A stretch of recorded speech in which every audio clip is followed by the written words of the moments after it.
It's really hard to put into words how tough things were at home, as at that time, it was like living in a place that was so unfriendly and unbearable. I did not want to leave Robert because I thought I could not survive without him.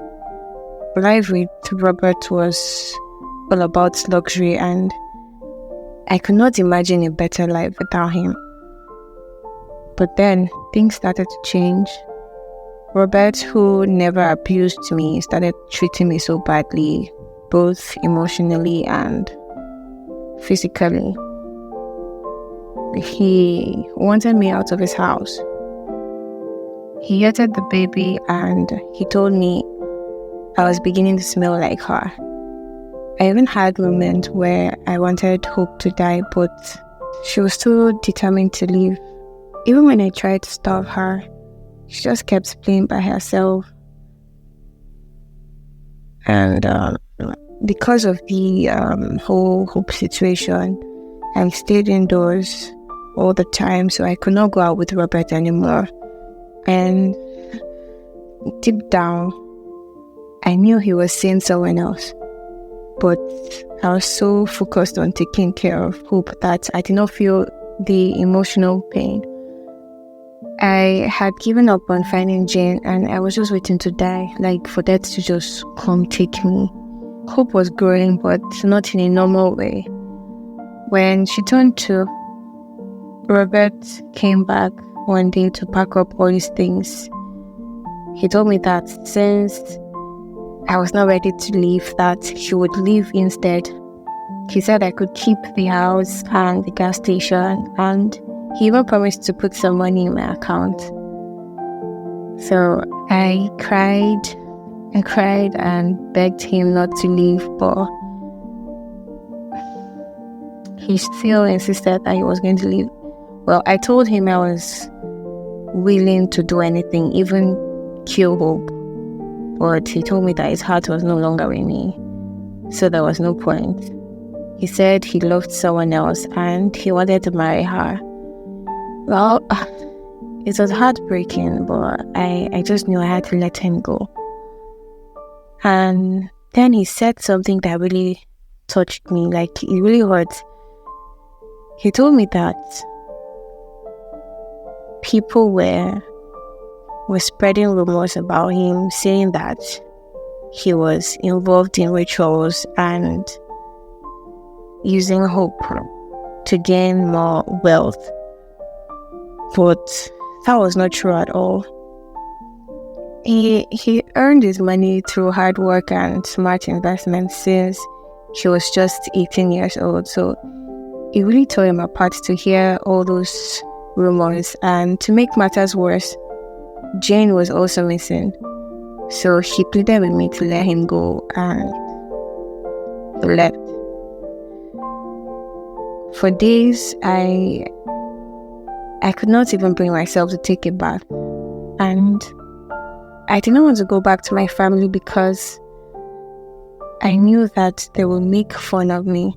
So I just kept crying and silently praying to God, hoping he could hear me. And in my heart, one name kept popping up: Destiny.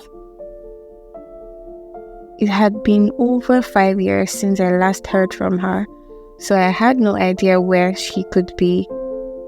But I remembered stumbling upon an alumni page of our university a few months ago, so I checked through it, but I could not find her name.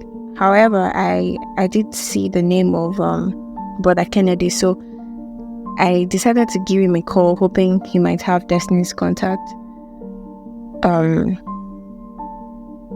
The phone rang 3 times before he picked and was like, "Hello, good morning." I took a moment of silence and then replied, "Good morning, Brother Ken." But to my surprise, the person over the phone said, "Sorry, this is not Pastor Ken. This is his assistant." And he asked who was speaking. I was a bit confused, wondering how Brother Ken had become so established that he had someone answering his calls. So I quickly explained who I was and I told him that I was an old friend of Pastor Ken and that we had a mutual friend, Destiny, and I lost her contact. So I was wondering if I could get it from Pastor Ken. And then the PA said something that really caught me off guard. He was like, okay, are you referring to his wife? Because his wife's name is Destiny. Out of shock, said audibly, wow. So he got married to Destiny. And the PA replied that she was not sure if it was the same Destiny, but I could check out their official website to see her picture and confirm. So I was eager to find out, so I quickly asked for the website and he told me. After the call ended, I didn't waste any time. I logged onto the website and I was silently hoping and praying it wasn't the same Destiny. But before I could end my silent prayers, her face and Kennedy's face popped up on the screen as co-founders of the ministry.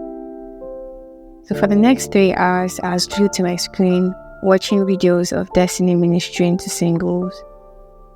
And for the Kennedy's dentition had been worked on, his teeth were all fixed. It was whiter and he looked really handsome. And in one of Destiny's videos, she said, a good man may be able to give you a good life, buy you a house, treat you like a queen, but may not have the strength to support you during tough times.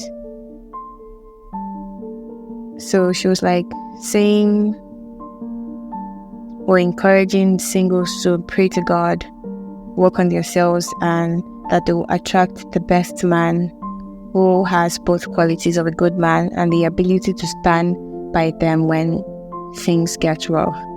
So these things she said made me reflect on my own situation. I realized that Robert was a good man, but not the absolute best match that God had in store for me. I married someone who was on the same spiritual level as me, because when I faced spiritual battles, he did not know how to fight alongside with me. It made me wonder if things would have been different if I had married someone like Brother Stephen or Brother Kennedy. Maybe they would have been there to fight those battles with me. So I could not help but reason who was the cause of all this, who made me lose my chance with Brother Kennedy. In that moment, anger and resentment towards Papa started to build up. Yes, Papa. It was Papa. He raised my hopes, made me fall in love with him, and then dashed that hope. I was determined that he would pay for this. So I went searching for him on the alumni page, and luckily I found him. He had his social media handle listed there. I traced his account and discovered that he was married to a lady called Amara. This is the her of the story. I have not spoken about her since I started the story. So this is she, this is the her. Amara was Papa's wife. He has started an online church, and it seemed like he was living a good life. I stumbled on their family portraits. They had the most adorable set of twin girls. They must have been around 2 years old, I think. So I could not resist clicking on Amara's video.